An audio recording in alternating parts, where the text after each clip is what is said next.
Vamos a analizar un periodo de inmensa transformación para la cristiandad de la plena Edad Media.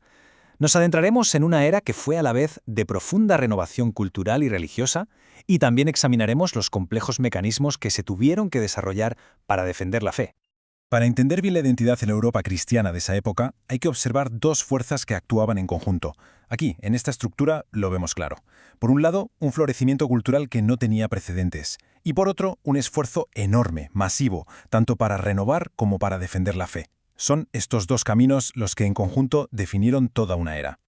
Vamos a empezar entonces por el motor de todo este cambio, el saber.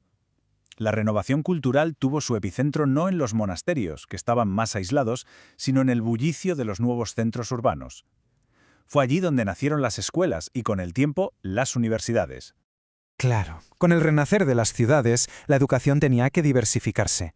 Por un lado estaban las escuelas catedralicias, controladas por los obispos y, lógicamente, centradas en enseñanzas religiosas.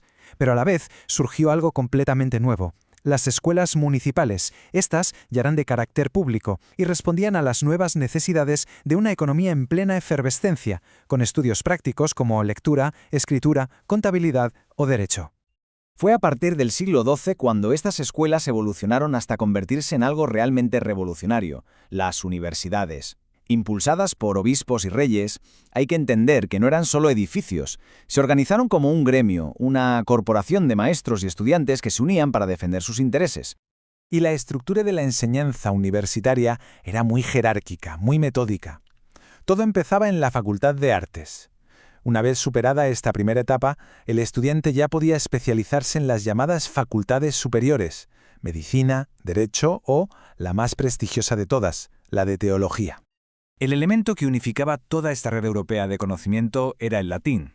Al ser la lengua en la que se impartía la enseñanza en todas partes, permitía que un estudiante o un maestro pudiera moverse entre universidades de distintos reinos sin ninguna barrera lingüística.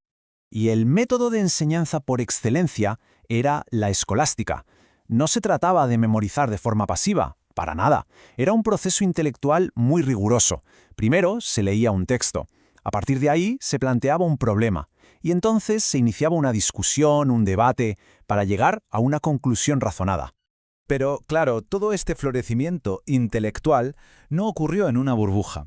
La cristiandad se sentía amenazada, y por eso mismo tuvo que articular una defensa muy poderosa. Así que ahora pasamos al segundo gran eje de nuestro esquema. Vamos a ver cómo se defendió la fe de los desafíos que le llegaron, tanto desde fuera como desde dentro. Para poder entender las acciones que se tomaron, lo primero es plantear una pregunta que es fundamental. ¿Cuáles eran exactamente esas amenazas que la fe cristiana percibía como un peligro real durante la plena Edad Media? Pues bien, las amenazas se veían en dos frentes muy distintos.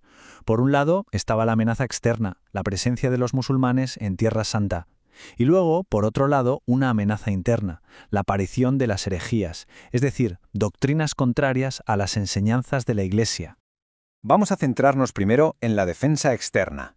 Frente a la amenaza musulmana, la respuesta de la cristiandad fue, desde luego, contundente y militar, y se canalizó a través de dos instrumentos principales, las cruzadas y las órdenes militares. Las cruzadas eran expediciones militares organizadas con un objetivo claro: expulsar a los musulmanes de los santos lugares. Fueron convocadas por la máxima autoridad, el Papa, y en ellas participaron reyes, nobles y campesinos. En total, se realizaron 8 grandes cruzadas entre los siglos XI y XIII. Y como consecuencia directa de las cruzadas, surgieron unas instituciones muy particulares, las órdenes militares. Estaban formadas por monjes guerreros, y su misión era defender tanto a los peregrinos como a los territorios cristianos en Tierra Santa.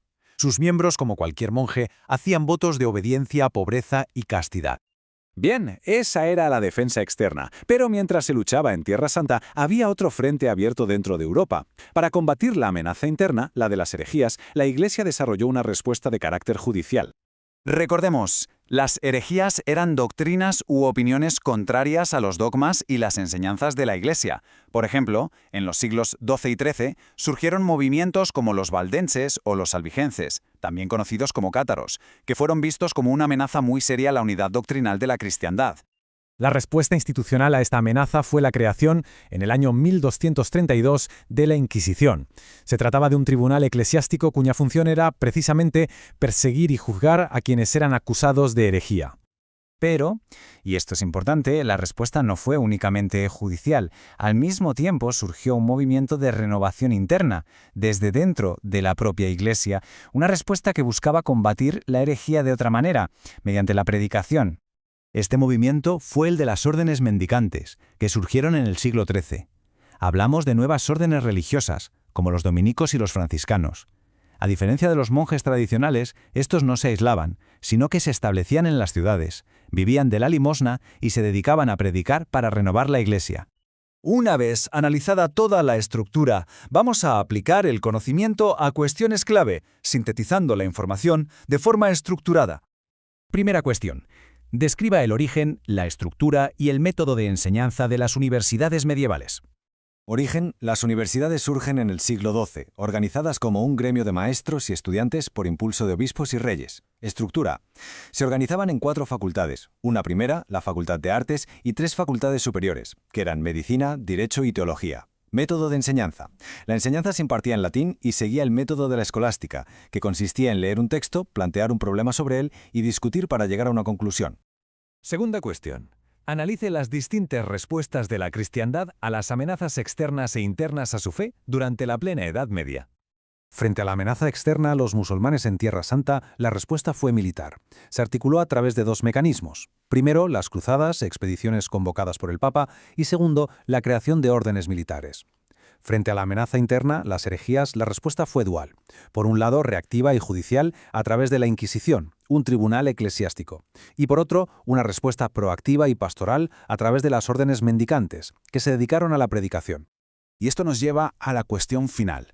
¿De qué manera la renovación cultural con las universidades y la defensa de la fe con las cruzadas o la Inquisición no eran fenómenos separados?